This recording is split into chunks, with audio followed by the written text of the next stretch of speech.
Welcome to Calgary Conversations, a podcast of the City of Calgary where we aim to have frank conversations with city leaders about the issues and topics impacting Calgarians. Please stand behind the yellow line.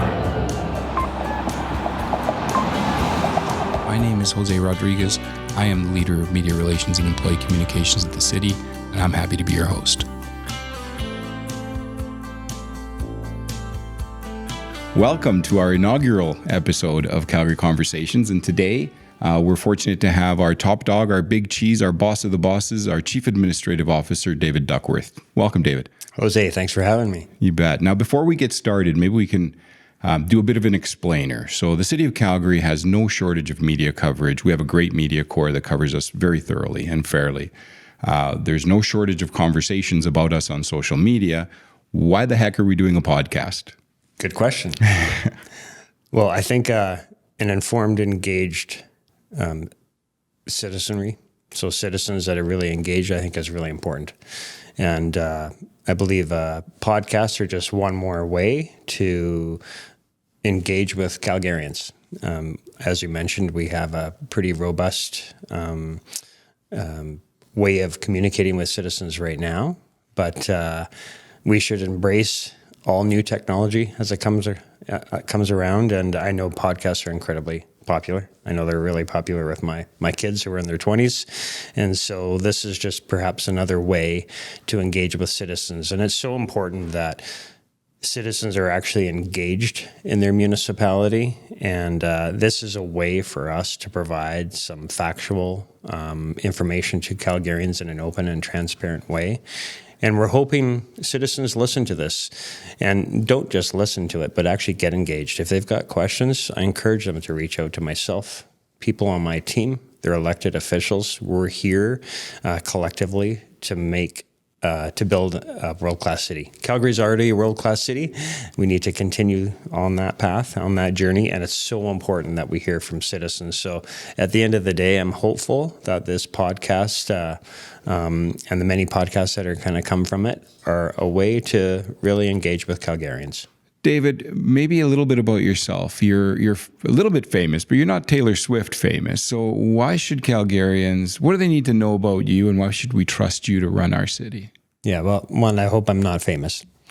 I prefer to be anonymous on the weekends when I'm out and about with my wife and the dog. So sunglasses and hat work. That's what I do, yeah. So local government has been really part of my entire life, with the exception of maybe a 7-8 year span. So I'll expand on that. So when I was born, my father was an elected official. I'm from British Columbia. I grew up in Langley. My father was a local entrepreneur, and so was his father. They had retail clothing stores throughout British Columbia. He became involved in politics, and so when I was born, he was then known as an alderman for the city of Langley, and he was an alderman for a number of years, and he became the mayor of Langley for, it seemed like my whole childhood, but I think I was 13 or 14 years old when he hung up the shingle and was no longer an elected official. And then I went and got my civil engineering degree from the University of British Columbia. I always knew I didn't want to be an elected official. When I hung out with my dad, I always liked the construction sites that he took me to, and I was always fascinated about that, which led to me getting my civil engineering degree. When I graduated, I was 21, I believe, 22, right around there. I started my career with the City of Vancouver. So I spent, 13 or 14 years listening to my father, who was an elected official. And then, 7 years later, I was in the public sector again at the municipal level. So I started my career with the City of Vancouver. I spent nearly a decade there. Then I spent a large amount of time in Penticton and Kamloops as a senior department head, and then which brought me to Calgary. I've been here for 6 years now, so almost my entire career has been in the public sector at the municipal level. So a big chunk of it on the elected official side, and a big chunk of it as an engineer, as a civil engineer, and mostly as a public sector manager. And so I've had the pleasure to work in several different places. Municipal employees are incredible. And I don't think the average homeowner or property owner in a municipality realizes how dedicated their public servants are.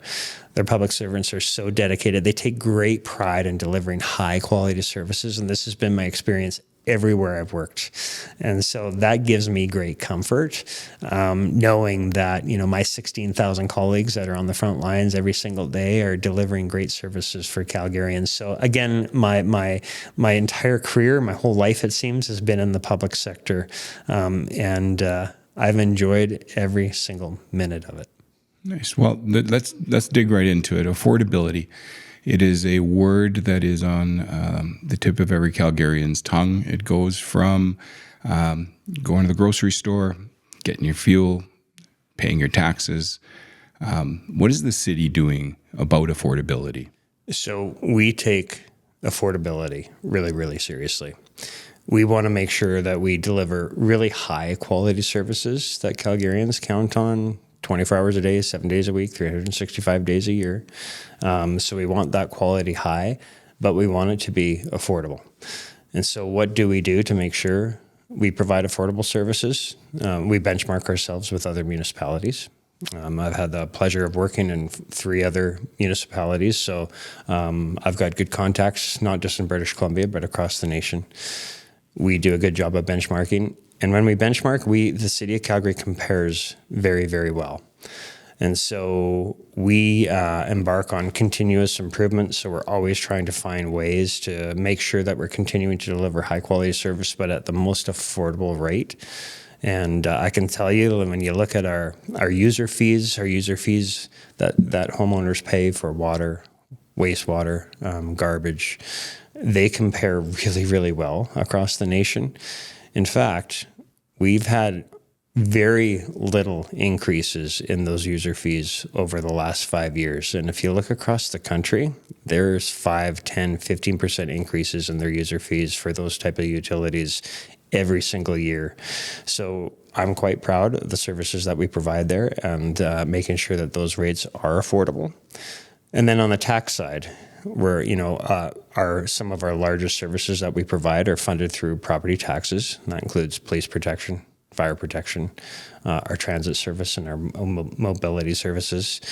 And there again, we compare quite favorably across the country. And so we'll continue to do our part to make sure that, again, the services are high quality, but they're also delivered at an incredibly affordable rate. And I should say, when you think of property taxes, no one likes taxes. And a homeowner gets one bill from the city, typically a year, and it's a big bill, right? Unlike income taxes that are taken off your paycheck every 2 weeks, that one big bill looks like a big bill. However, if you think of, if you added your property taxes and your user fees that you pay to the City of Calgary, an average home's in the order of $13 to $15 a day that they're paying for all those services: police protection, fire protection, parks, roads, transit, garbage, water, wastewater, stormwater. The list goes on. That's really, really, really good value. The other thing to point out, that a typical household in Calgary, of all the taxes, property taxes, so property taxes to your municipality, the city, property taxes to the province, other types of taxes, income taxes, GST, any other sales taxes, a typical home in Calgary, only 11%, roughly 11% of those taxes that you pay and user fees that you pay come to the City of Calgary. Close to 90% or 89% goes to the province and the federal government. And I don't think the average homeowner, or maybe even Calgarian, really understands that. So what am I saying about that? It's not that the provincial governments and federal governments don't provide incredible value to make this an incredible country that we live in. It's just for that 11%, the services that Calgarians get from the City of Calgary, in my opinion, are remarkable and quite affordable. And yet, your average Calgarian's rent tax increase will be 7.2%. About that, the overall tax increase itself, I think, is 5.2% when you mix in commercial and all sorts of things. And every year we seem to have something called a positive variance, right? Which, in simple terms, I guess, is a surplus, right? It's money we've collected that isn't earmarked. Can you just talk about how do we set a budget and then we end up with this extra money? Shouldn't that just go directly back to Calgarians? So we don't budget for a positive variance every year. Unlike the federal and provincial governments that can actually budget for a deficit. Municipalities in Canada cannot. So no municipality budgets for a deficit. They cannot budget for a deficit, and no municipality budgets for a surplus. However, their administration does everything that they can do to make sure their budget comes in ideally right on track. But municipalities across Canada generally have a positive operating variance, or as you indicated, a surplus. And so what do we do with those funds? Those funds go into what we call here at Calgary our fiscal stability reserve. Most of those funds go into that reserve. In a way, it's kind of a rainy day fund. If something was to happen, some emergency where we needed additional funds, that's where we would go to use those funds to continue to provide the services that we provide. A perfect example was the pandemic. Calgary fared incredibly well. So not only did we unfortunately have to lay off a number of staff, but we did everything that we can to not fill vacant positions, as well as to cut back as much as we possibly could to make sure that we weren't going to actually end up in a deficit position. Calgary was one of the only municipalities in Canada to not be in a deficit position during the pandemic. Now, we did get funds from the province and the federal government that helped out, but there were many other municipalities that were still in a deficit position after they received those funds. So again, the rainy day fund is for situations, unknown situations like that. And it also helps our elected officials use those funds in a way that they seem best fit for the time when they're finalizing our annual budget. And so we have a minimum amount that we'd want to have in those reserves, but we also don't want them to grow too big. And so that's why every year you'll see our elected officials, our city council, understand what the positive variance for that year may be. And we have an indication in November. We don't actually know until February, March of the following year, but we kind of have an indication.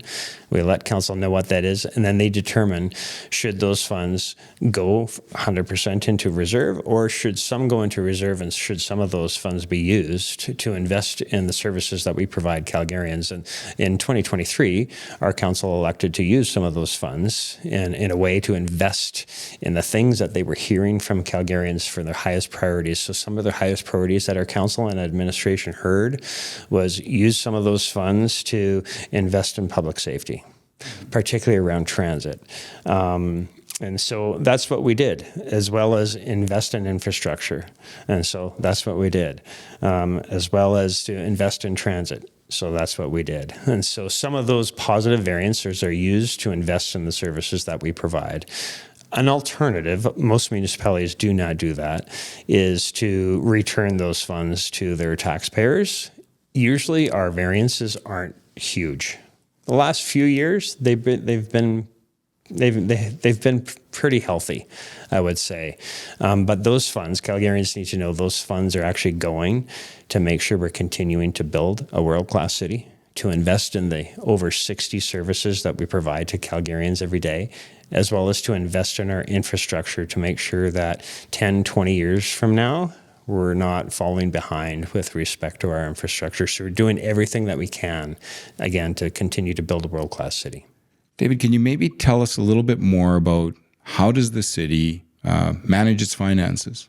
The City of Calgary is in, from the work from our chief financial officer and her team, and my colleagues across our city.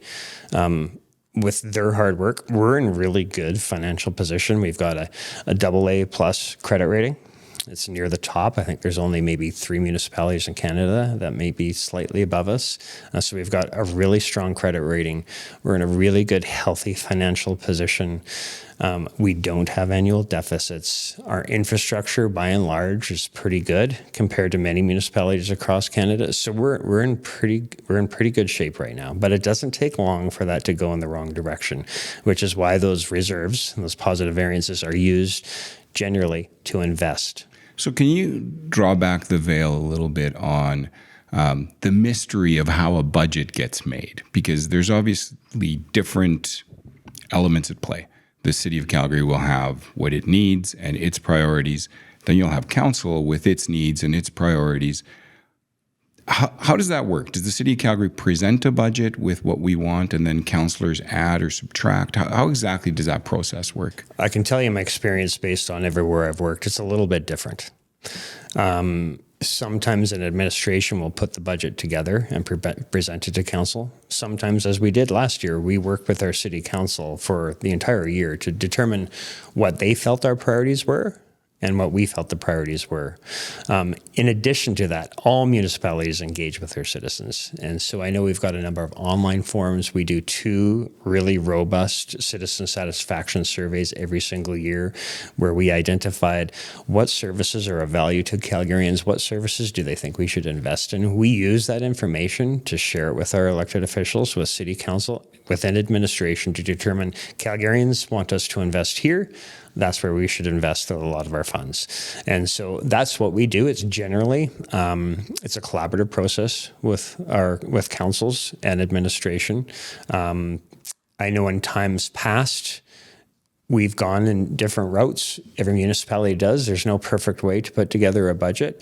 There have been years where largely administration would present and do a great reveal in November and show council what the budget is. And I think at times it's fair to say that citizens and council was often surprised that either some things were in that they didn't think would be in or some things weren't in that they thought would have been in. And so last year in 2023, we embarked on a real collaborative process with our elected officials, and that is done in other municipalities as well. So a collaborative process, listening to Calgarians.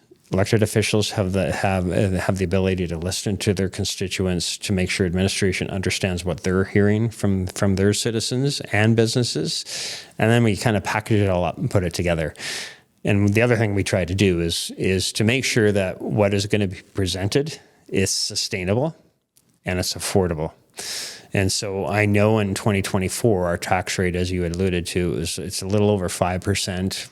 Across the city, but if you look at the non-residential sector, because we shifted some of the tax responsibility from the business sector to the residential sector, that means that 5% was closer to 7.2%. That's pretty significant. One of the higher increases probably that Calgarians have seen in a long time. I should say that's probably pretty close to the average across the country. I know many municipalities in British Columbia that were 10+%, some over 20%, because municipalities aren't immune to inflation. We're immune like any other business and any other home.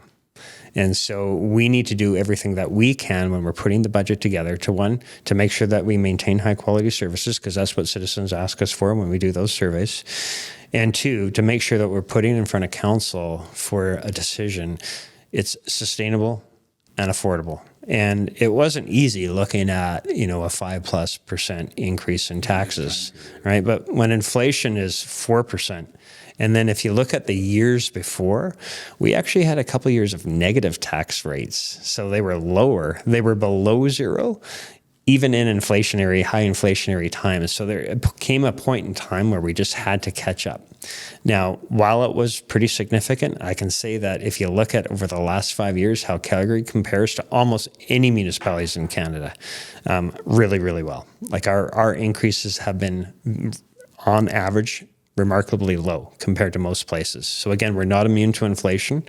There came a point in time where either our service, the quality of our service starts to, degrade, or we start to invest less in infrastructure. And while you can get away with that for a couple of years, 10, 15, 20 years down the road, you can't. Someone else is going to have to pick up and increase taxes significantly. So as a municipality, you want to try to avoid those big spikes up or down. Kind of want a consistent increase in that would generally be around the rate of inflation plus population growth. And so there again, if you look at inflation around 4%, population growth was probably over 3%. That's 7% right there. So we're pretty much right in line with that number. And if you look over the last decade, population growth and inflation, Calgary, the city of Calgary, has compared incredibly well. We're well below population growth and inflation. And I can tell you, many municipalities are either on track for that number or exceed that number. So again, I think we're doing quite well. getting to some of those investments. So I think, we threw $15 million into peace officers, I believe, for transit, along with other investments. Some Calgarians would say that the city is spending money that it doesn't have a responsibility to spend. So, for instance, mental health and addictions, those sorts of elements. We have pointed to in the past that there's a $311 million gap each year from funding that we are no longer receiving from other levels of government. I think it's the city of Edmonton just recently didn't give some of that one-time funding or some of that funding that would be used for things that are out of their purview, yet the city of Calgary has. How do you explain that? You will hear municipalities across the country talk about this. And, there's been a slow process over the last 20 years where a provincial or federal government slowly steps out of a space. And because we're right close to citizens, we're the government that citizens think about first, not the provincial government or the federal government. They'll think of their municipality. And there's an expectation where when issues transpire, there's an expectation that someone has to deal with it. And a municipality is the closest on the front lines every single day. And there's been slow trickle over the last 20 years of municipalities stepping into spaces where perhaps they weren't there before. And rightly or wrongly, municipalities have done that because there hasn't been someone else there providing the service that they felt needed, or when they were hearing from their citizens, a service that needed to be there. You alluded to a $311 million annual funding gap, what we call nearly $74 million on the operating side, and the remainder of that $311 million on the capital side that we used to get, that we no longer get those funds. And so we've made sure our provincial government is well aware of it, as well as our federal government. And it comes down to collaboration. We just need to make sure that we are collaborating with our provincial partners and our federal partners, because, a strong Calgary means a strong Alberta. And I know our provincial partners know that. And so we'll continue to work with them to make sure they understand our issues, where they understand our challenges. And I'm confident that at the end of the day, they will be there to support not just Calgary, but all municipalities in Alberta. But they need to hear from citizens and local municipal councils that, there's spaces that they're in right now that they feel, particularly on the health side, you mentioned mental health and addictions, that really the provincial government should be the lead there. They do many things in that space, but municipalities have picked up little bits here and there. And it's come a point in time where almost enough is enough. And unless we get additional somehow funding from the provincial government, whether it's keeping a portion of the education tax or whatever that may be, all we can do is increase our user fees and increase our taxes. And that's super, super challenging. And so we have to limit how much we step into that space. At the same time, Calgarians expect someone to provide that service, which is why municipalities over the last 20 years have been doing that. Can we talk downtown? Let's do it. I think it started in 2014 or so. Our big towers that paid a lot of tax started emptying out, and we have a lot of office space. And we've created a thing that's getting international attention, which is our residential, our office space to residential conversion. Can you talk a little bit about that? Yeah, it's an unfortunate story, which has slowly turning out to be an incredibly good news story. And so back in 2015, when oil prices started going the wrong direction, we had the hollowing out of our downtown core that were filled with oil and gas businesses who likely aren't ever coming back again.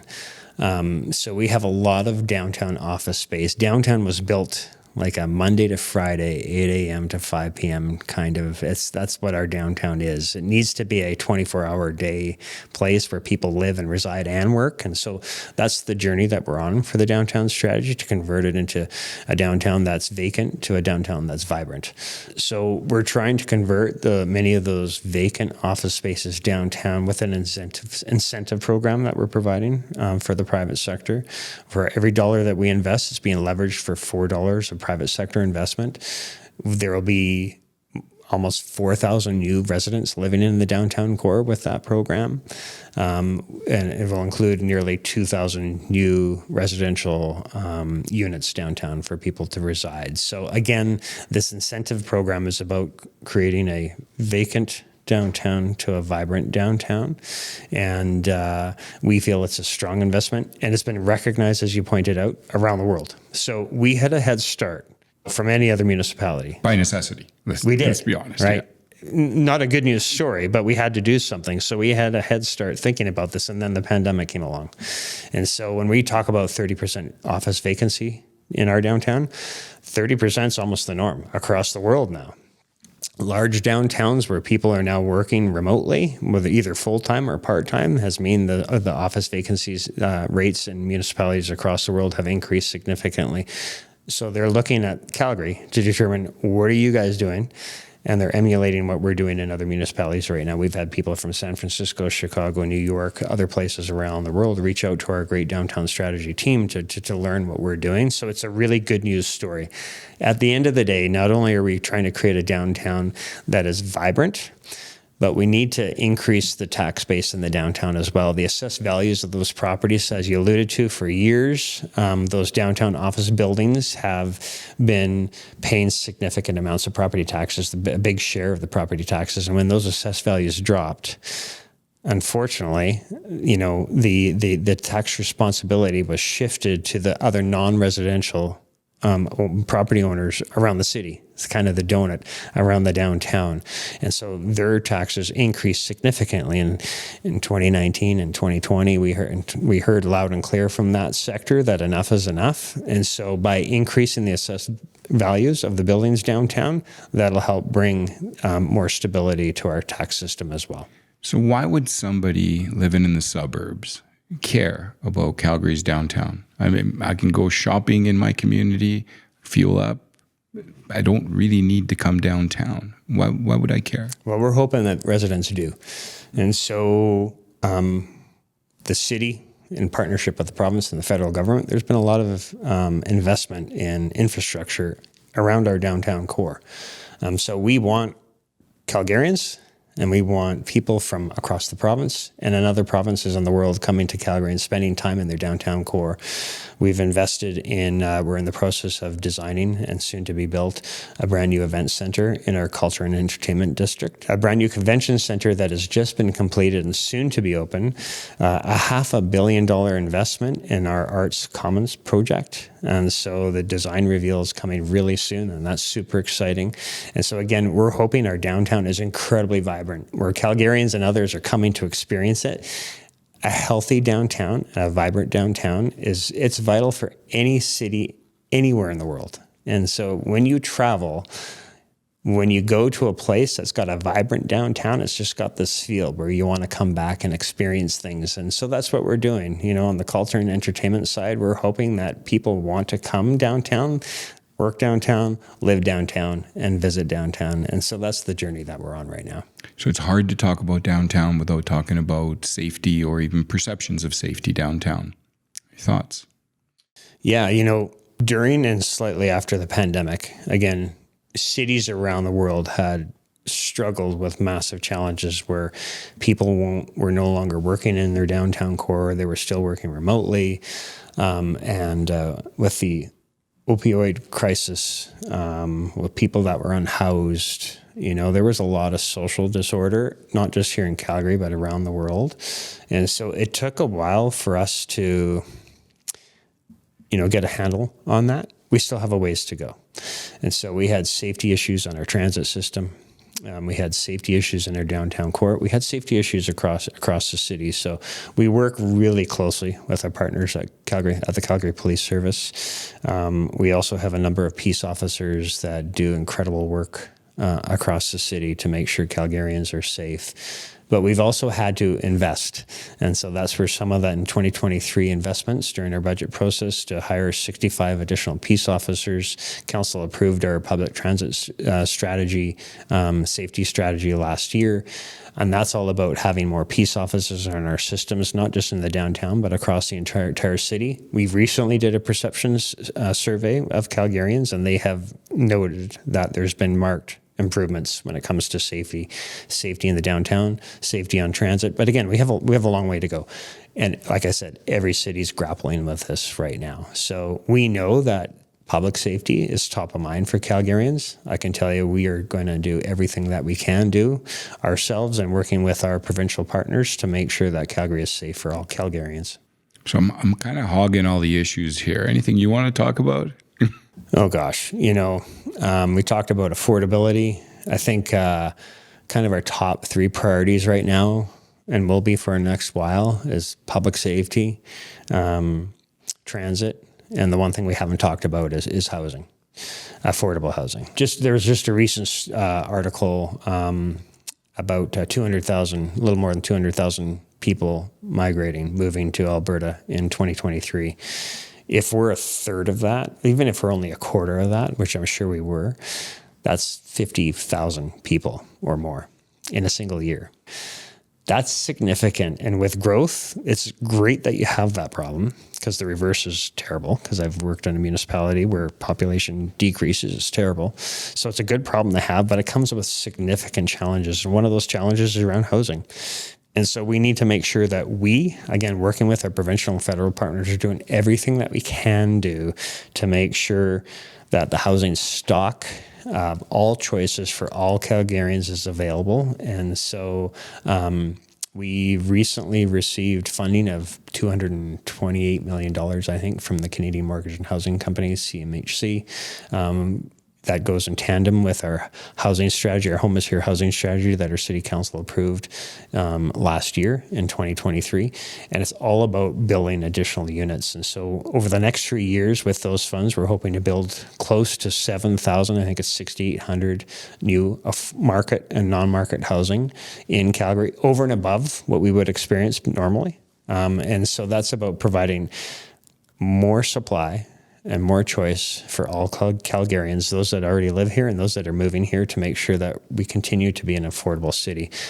At the beginning, you asked a little bit about my story. So why did I move from BC to Calgary?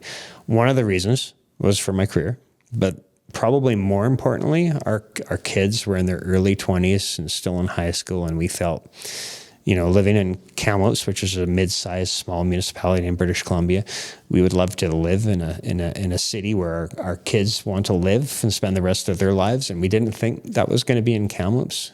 We didn't think they would ever be able to move to the Lower Mainland in BC, where we're from originally, the Langley, Vancouver area, because it's completely unaffordable. And when we looked at Calgary, again, one, for my career, it was a great opportunity for me, but secondly, for our kids to come to a city where we felt that they would one day be able to afford to buy a home and raise a family in all together, Calgary was incredibly attractive. It still is incredibly attractive. However, we're starting to lose that competitive advantage, and everyone's reading about the real estate sector in Calgary compared to other places in Canada. And so we're busting at the seams right now. Again, that's a good thing, but it's also super challenging. And so rents have gone up significantly. The cost of housing, if you want to buy, has gone up significantly. Interest rates don't help. So I can tell you, the City of Calgary, we're going to do everything that we can do to make sure we continue to deliver high quality services to citizens at the most affordable rate, but at the same time do everything that we can do to kind of get out of the way, to move at the speed of business, to make sure that the development community can build these homes for people. And so we'll do everything we can to cut red tape, to make sure that a developer can build something that everyone will be proud of.